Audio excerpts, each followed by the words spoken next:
क्या आपको नहीं लगता भारत सहित दुनिया के तमाम देशों के प्रभावशाली लोगों के जीवन में ऐसी क्या परिस्थितियां रही जिसने उनके जीवन को मोड़ कर रख दिया?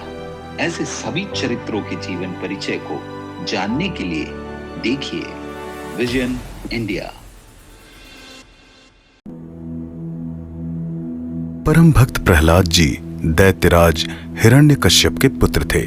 जब दैत्यराज हिरण्यकश्यप के भाई हिरण्याक्ष का भगवान ने वध किया, तब भाई की मृत्यु से हिरण्यकश्यप का मन बड़ा दुखी हुआ था। उसे पता चला था कि भगवान विष्णु ने ही वराह रूप धारण करके उसके भाई की हत्या की है। उस समय देवतागण भी विष्णु जी को परमेश्वर मानकर स्तुति और आराधना किया करते थे। दैत्यराज हिरण्यकश्यप ने कसम खाई कि जिस विष्णु के कारण मैंने अपना भाई खोया है, मैं उस विष्णु का नाम लेने वालों का, उसकी स्तुति करने वालों का नाम और निशान मिटा दूंगा। मेरे राज्य में यदि कोई विष्णु को भगवान मानता हुआ या उसका नाम लेता पाया गया तो मैं उसे मृत्यु दंड की सजा दूंगा, चाहे वह कोई पराया या मेरा अपना कोई सगा संबंधी ही क्यों न हो। उस समय हिरण्यकश्यप का साम्राज्य पूरी पृथ्वी पर फैला हुआ था। वह अपने भाई हिरण्याक्ष के साथ युद्ध करके पहले ही देवताओं को हरा चुका था। अब पृथ्वी पर उसे चुनौती देने वाला कोई नहीं था। फिर भी अमरत्व पाने के लिए हिरण्यकश्यप ने विचार किया कि वह एकांत में तपस्या करेगा और अमरत्व पाकर ही लौटेगा। दैत्यराज हिरण्यकश्यप ने कैलाश पर्वत पर जाकर कठिन तप करना आरंभ किया। उसके तप को देखकर ब्रह्मा चिंता में पड़ गए। ब्रह्मा जी की आज्ञा से नारद मुनि ने पर्वत मुनि को अपने साथ लिया और ये दोनों महर्षि अपनी सिद्धि के प्रभाव से कल्विंक नामक पक्षी बनकर कैलाश के शिखर की ओर चल दिए। इन दोनों ने पक्षी रूप में दैत्यराज के समीप जाकर ऊंचे स्वर में कहा, यदि आपने अभी तक हमारा चैनल विजन इंडिया सब्सक्राइब नहीं किया है तो सब्सक्राइब कर लें और साथ ही बेल आइकॉन को अवश्य दबाएं ताकि आने वाले वीडियो का नोटिफिकेशन आपको सबसे पहले मिल सके। ओम नमो नारायणाय। हिरण्यकश्यप के कान में यह मंत्र प्रपात के समान हुआ और विष्णु नाम से उसका ध्यान भंग हो गया, किंतु फिर भी उसने अपने चित्त को शांत कर लिया और तपस्या नहीं छोड़ी। कुछ ही समय पश्चात दोनों ही पक्षियों ने पुनः उच्च स्वर में कहा, ओम नमो नारायणाय। इस बार हिरण्यकश्यप को इन पक्षियों पर भारी क्रोध आया। उसने तपस्या छोड़ अपना धनुष उठाया और पक्षियों को मारने के लिए बाण चढ़ाया। इससे पहले कि हिरण्यकश्यप उन पर तीर छोड़ता, दोनों पक्षी तुरंत वहां से उड़कर चले गए। किंतु हिरण्यकश्यप का क्रोध शांत नहीं हुआ। उसी क्रोध के वश होकर अपनी तपस्या को त्याग कर वह अपनी राजधानी में वापस लौट आया। उस दिन हिरण्यकश्यप की धर्मपत्नी कयाधु ऋतु स्नान से निवृत्त हुई और रात्रि के समय महल में अपने पति के पास पहुंची। कयाधु ने पति से पूछा, प्राणनाथ, आप तो चिरकाल के लिए तपस्या करने वन में गए थे, किंतु इतने शीघ्र लौट आए, इसका कारण क्या है? हिरण्यकश्यप ने बताया, महारानी, मैंने अपने मंत्रियों और ब्राह्मणों की बात नहीं मानी और तरह तरह के अपशकुन देखते हुए भी यात्रा की। क्या आपको तपस्या के योग्य कोई समुचित स्थान नहीं मिला? महारानी कयाधु ने पूछा। हिरण्यकश्यप कहने लगा, प्राण प्रिय, तपस्या के लिए स्थान तो बड़ा ही सुंदर और एकांतपूर्ण कैलाश पर्वत का शिखर था और मैंने तपस्या आरंभ भी कर दी थी, किंतु वहां जाने कहां से दो कल्विंक पक्षी आ गए और जोर जोर से ओम नमो नारायणाय, ओम नमो नारायणाय कहने लगे। एक बार तो हमने अपना क्रोध संभाला और ध्यान टूटने पर भी हम पुनः ध्यानावस्थित हो गए, किंतु जब बारंबार उन दोनों पक्षियों ने हमारे घोर शत्रु के स्तुति रूपी ओम नमो नारायणाय मंत्र का उच्चारण किया तो हमारा क्रोध सीमा से बाहर हो गया और हमने तपस्या करना छोड़ उन पक्षियों को मारने के लिए धनुष बाण उठाया, किंतु हमारे तीर छोड़ने से पहले ही वे दोनों पक्षी जाने किस दिशा की ओर उड़ गए। उस समय हमारा क्रोध इतना अधिक बढ़ गया था कि फिर शांत नहीं हो सका और हमने तपस्या छोड़ अपने महल की ओर प्रस्थान कर दिया।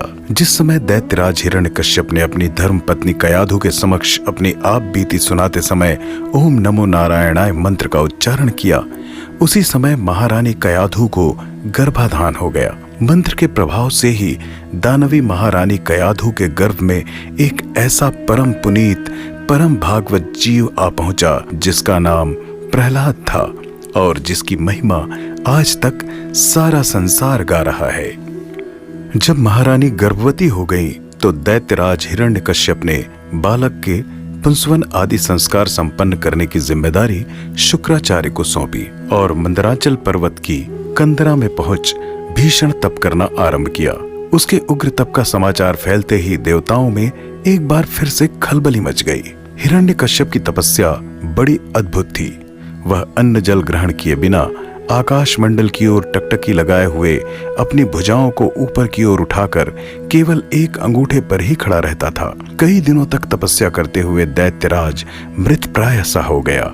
उसके शरीर में न रक्त रहा और न मांस।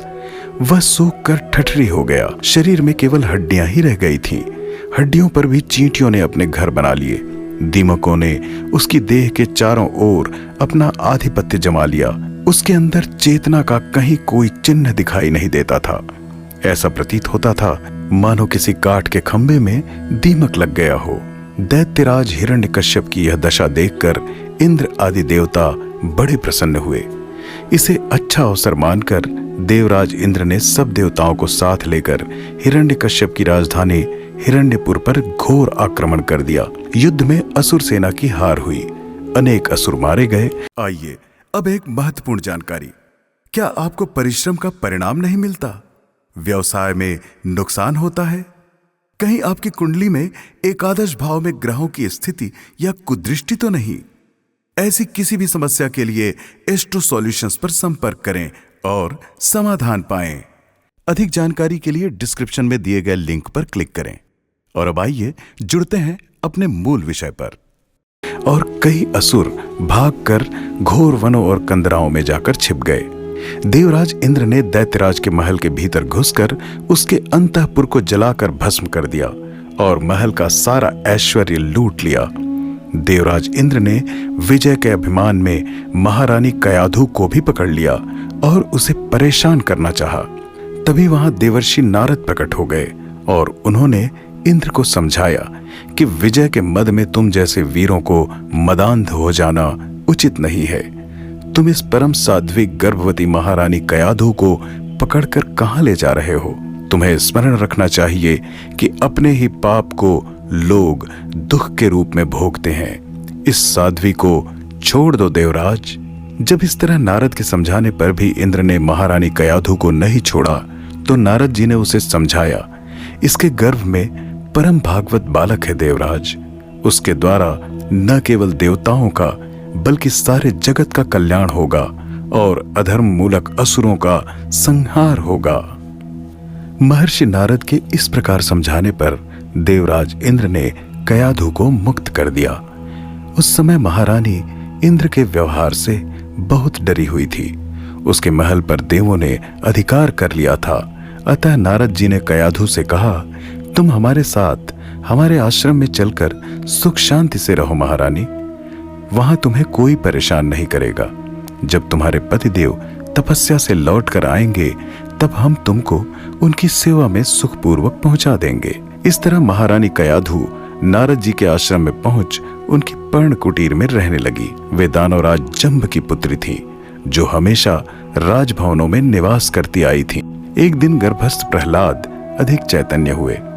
पूर्व जन्म के प्रभाव से उन्हें श्रवणादि विषयों का ज्ञान प्राप्त हो गया। एक दिन गर्भ में पलते हुए उन्होंने नारद जी का उपदेश सुना, जिसमें महर्षि नारद उनकी माता को बता रहे थे, बेटी कयाधु, मानव जीवन क्षण भंगुर है, इसलिए इस शरीर को स्थायी समझकर किसी धार्मिक कार्य को टालना भूल है। बालकपन से जो भगवान लक्ष्मी नारायण की अनन्य भक्ति व शरणागति में लग जाता है वही महापंडित और ज्ञानी है। यह मनुष्य जन्म महादुर्लभ होने पर भी अस्थायी है, इसलिए इसका सदुपयोग करना ही बुद्धिमानी का कार्य है।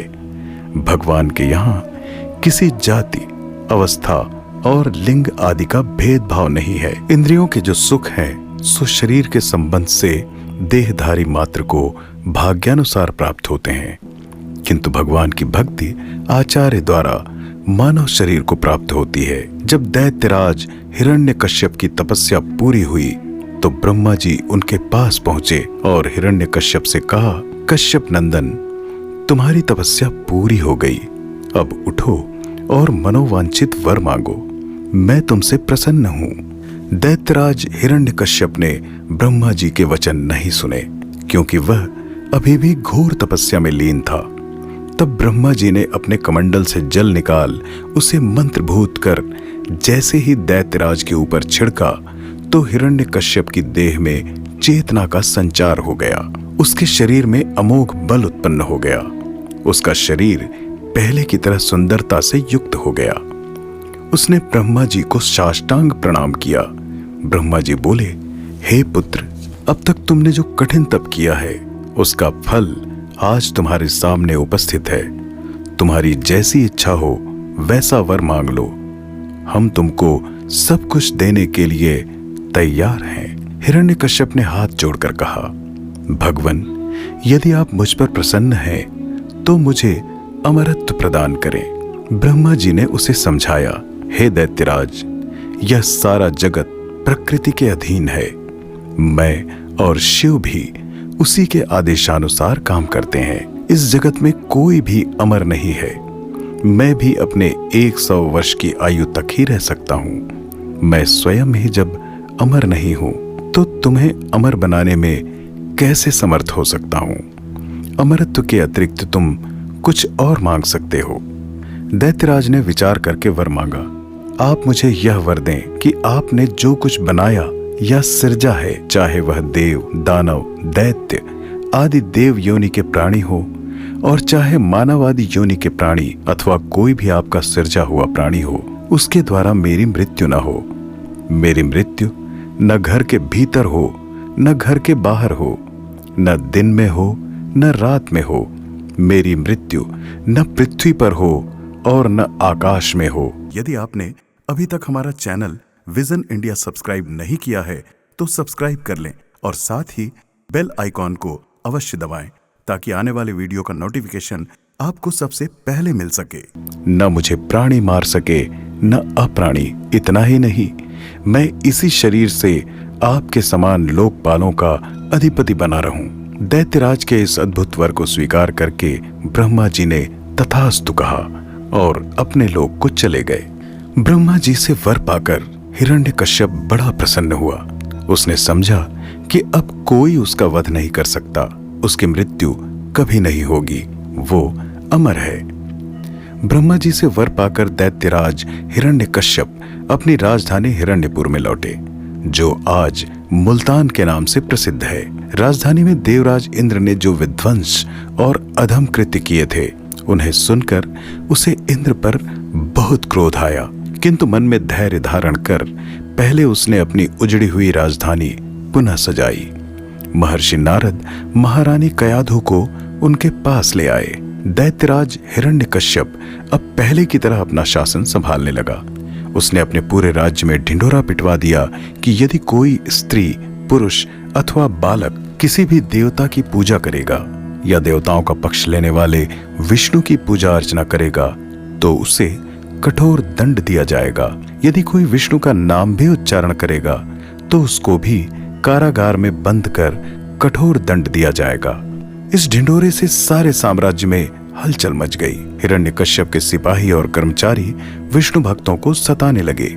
कई भगवत भक्तों को कारागार में डाल दिया गया और कई भक्तों को तरह तरह की कठोर यातनाएं दी जाने लगी। अनेक भक्त तलवार से मौत के घाट उतार दिए गए। राज्य भर में अवैष्णवता का अंधकार में जड़वाद फैल गया और कहीं ढूंढने पर भी विष्णु भगवान का मंदिर और वैष्णव जन मिलना दुर्लभ हो गया। महारानी कयाधु ने प्रहलाद जी को जन्म दिया। उनके जन्म के उपलक्ष्य में राजमहल के भीतर और सारे राज्य में उत्सव मनाया गया। दैत्यराज हिरण्यकश्यप ने पुत्र जन्म की प्रसन्नता में खुले हाथों से बहुत सा दान पुण्य किया। बालक प्रहलाद शारीरिक रूप से अपूर्व सुंदर, तेजवान और मधुर थे। उनके मुख पर अव्यक्त हंसी, शांति, सुंदरता और विकसित पद्म पुष्प के समान प्रभा छाई रहती थी। वे न कभी रोते थे और न उन्हें कभी क्रोध आता था। वे शांत स्वभाव के सीधे सादे और गंभीर राजकुमार थे। नारद जी के उपदेशों के प्रभाव से प्रहलाद हमेशा हरि भक्ति में लीन रहते थे और संसार के मोह आदि आकर्षणों के बंधनों से मुक्त रहते थे। उनमें अपने पराये का भेद नहीं था। वे सारे संसार को अपना और सबको अपने स्वामी भगवान विष्णु का स्वरूप समझते थे। सबके प्रति समान प्रेम रखते थे। वे प्रतिदिन भगवान विष्णु की वंदना और पूजा अर्चना किया करते थे। मुख से हरि का नाम जपते थे। जब उनके पिता हिरण्यकश्यप को इन सब बातों का पता चला तो हिरण्यकश्यप बहुत नाराज हुआ। उसने अपने पुत्र प्रहलाद को चेतावनी दी कि तुम भगवान का नाम लेना छोड़ दो, विष्णु का भजन स्तुति वंदना करना छोड़ दो। किंतु भक्त प्रहलाद तो जन्मजात भक्त थे। उन्होंने ईश्वर का नाम लेना, भगवान का गुणगान करना नहीं छोड़ा। तब गुस्से से आग बबूला होकर हिरण्यकश्यप ने असुरों को बुलाकर आदेश दिया, तुम इस असुर कुल के कुलांगार को ले जाओ और अपने तीक्ष्णधार अस्त्र शस्त्रों से तुरंत इसका अंत कर डालो। दैत्यराज की आज्ञा पाते ही कई असुर ब्रह्मचारी भक्त प्रहलाद को उठाकर एक निर्जन भयावह स्थान पर ले गए और अपने अपने हथियारों से प्रहलाद पर प्रहार करने लगे। किंतु प्रहलाद भगवान विष्णु के ध्यान में थे। हथियारों का उन पर कोई असर नहीं हुआ। इसके बाद प्रहलाद जी को कुहक, अंध, तक्षक आदि जहरीले सर्पों से कटवाया गया, किंतु सांपों के जहर का उन पर कोई असर नहीं हुआ। इतने पर भी प्रहलाद ने श्री विष्णु का नाम लेना नहीं छोड़ा। तब हिरण्यकश्यप ने उन्हें हाथियों के पैरों से कुचलवाना चाहा, किंतु हाथियों के पद प्रहार का कोई भी प्रभाव भक्त प्रहलाद पर नहीं पड़ा। दैत्यराज हिरण्यकश्यप की ढूंढा नाम की एक राक्षसी बहन थी। उसको यह सिद्धि प्राप्त थी कि वह जिसको गोद में लेकर आग की चिता में बैठ जाए वह तो जल जाएगा, किंतु ढूंढा के ऊपर आग का असर न होगा। आइए अब एक महत्वपूर्ण जानकारी। मेहनत करने के बाद भी जीवन में सफलता और मान सम्मान का न मिलना, अनबन गृह क्लेश का बना रहना, अवश्य ही आपके भाग्य में नवम स्थान का स्वामी शत्रु स्थान में या अष्टम स्थान में बैठने के कारण आपका भाग्य निर्बल हुआ है। ऐसी किसी भी समस्या के लिए एस्ट्रो सॉल्यूशंस पर संपर्क करें और समाधान पाएं। अधिक जानकारी के लिए डिस्क्रिप्शन में दिए गए लिंक पर क्लिक करें। और अब आइए जुड़ते हैं अपने मूल विषय पर। हरि या विष्णु नाम से चिढ़े हुए हिरण्यकश्यप ने अपनी बहन ढूंढा को अपने पास बुलाया और उससे कहा कि तू प्रहलाद को गोदी में लेकर चिता पर बैठ जाना, हम चिता में आग लगवा देंगे। प्रहलाद के साथ साथ मेरे शत्रु विष्णु का नाम भी चिता की आग में जल जाएगा और तेरा कुछ न बिगड़ेगा। अपने भाई की बात मान ढूंढा अपनी गोद में प्रहलाद को लेकर बैठ गई, किंतु जब चिता को जलाया गया तो ढूंढा उसमें जलकर राख हो गई और भगवान के ध्यान में बैठे भक्त प्रहलाद का बाल भी बांका नहीं हुआ। आज भी भारतवर्ष में बुराई पर अच्छाई की जीत के पर्व के रूप में प्रतिवर्ष फाल्गुन माह की पूर्णिमा को होलिका दहन का त्योहार मनाया जाता है। दैत्यराज हिरण्यकश्यप किसी भी प्रकार से अपने पुत्र के दिल, दिमाग, आचरण एवं व्यवहार से भगवान विष्णु की भक्ति मिटा देना चाहता था, किंतु अटल भक्त प्रहलाद किसी भी प्रकार से भगवान का नाम त्यागने को तैयार नहीं थे।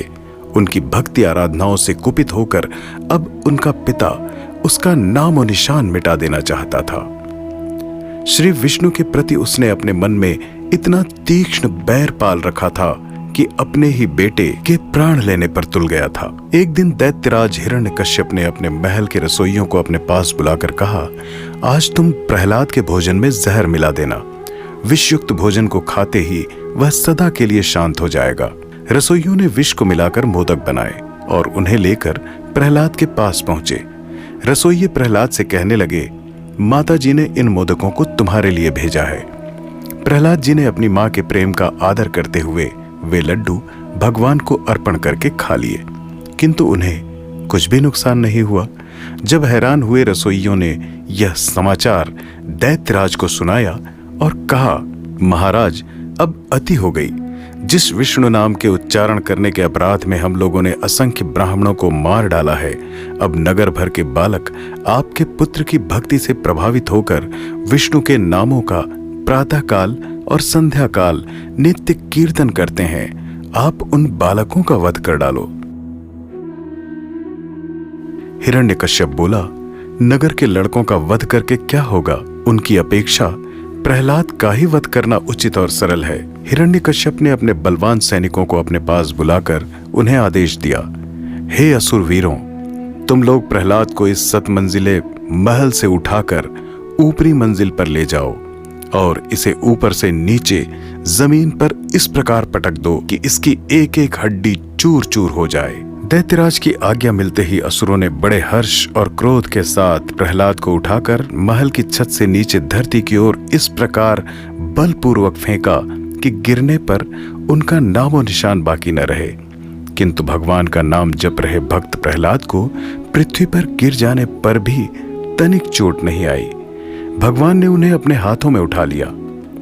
इसके बाद दैत्यराज हिरण्यकश्यप की आज्ञा पाकर मायावी असुर शंबर ने प्रहलाद को मारने की अनेक असफल चेष्टाएं की।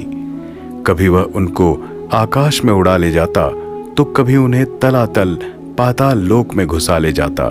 कभी शीत उत्पन्न करके प्रहलाद को यूं ही ठंडा कर देना चाहता तो कभी ऐसी तेज हवा उत्पन्न करता था कि जो प्रहलाद के शरीर को न केवल सुखा दे बल्कि उनके एक एक परमाणु को ले जाकर न जाने कहां फेंक दे। किंतु शंबर असुर की माया का प्रहलाद पर कुछ भी असर नहीं हुआ। प्रहलाद को मारने के लिए हिरण्यकश्यप ने फिर भी हार नहीं मानी। उसने अपने सैनिकों को बुलाकर आदेश दिया, हे असुरवीरों, इस बालक की दुष्टता पराकाष्ठा को पहुंच चुकी है। अब इस पर दया करना पाप है। इसे तुरंत ले जाओ और नागपाश में बांधकर समुद्र के प्रबल वेग में डुबा दो और ऊपर से पत्थरों के ढेर लगवा दो ताकि इसके जीवित रहने की कोई संभावना शेष न रहे। सैनिकों ने अपने महाराज की आज्ञा मान प्रहलाद को नागपाश में बांधा और बीच समुद्र में डुबो दिया। ऊपर से पत्थरों का ढेर लगा दिया। समुद्र के भीतर प्रहलाद मूर्छित हो गए। जब उनकी आंख खुली तो उन्होंने पाया कि वे चतुर्भुज रूपधारी श्री विष्णु जी की गोद में बैठे हुए हैं। विष्णु जी अपने प्रिय भक्त बालक के मुख को चूम रहे थे। इस तरह भगवान ने गहरे समुद्र के भीतर भी भक्त प्रहलाद की रक्षा की।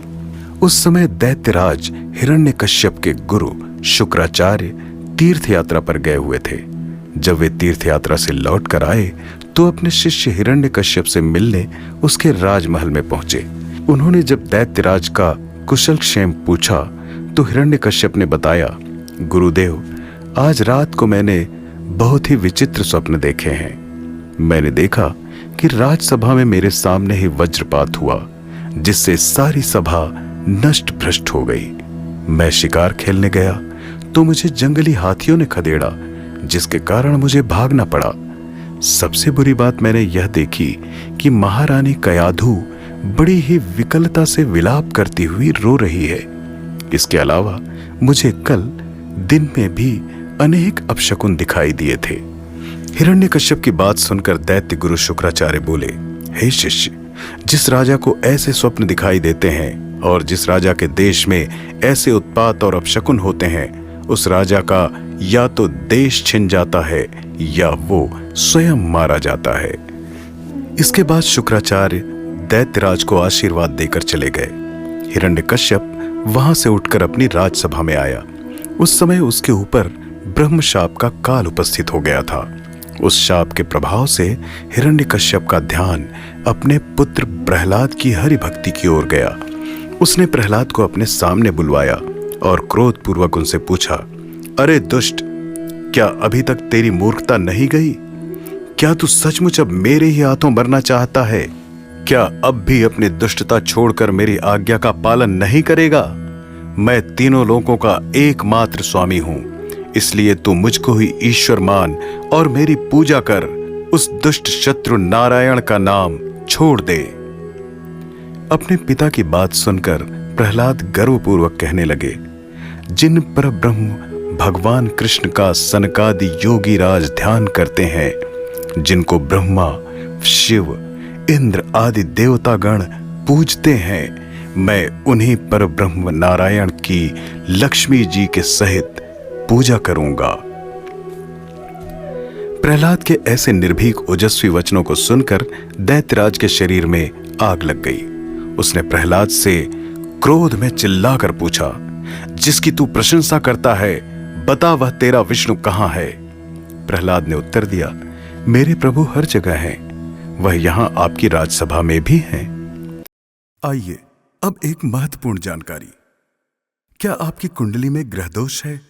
जीवन में असफलता, गृह क्लेश, नौकरी, प्रमोशन, शादी संबंधी कोई भी समस्या, कहीं सप्तम, नवम व एकादश भाव में ग्रहों की स्थिति या कुदृष्टि तो नहीं?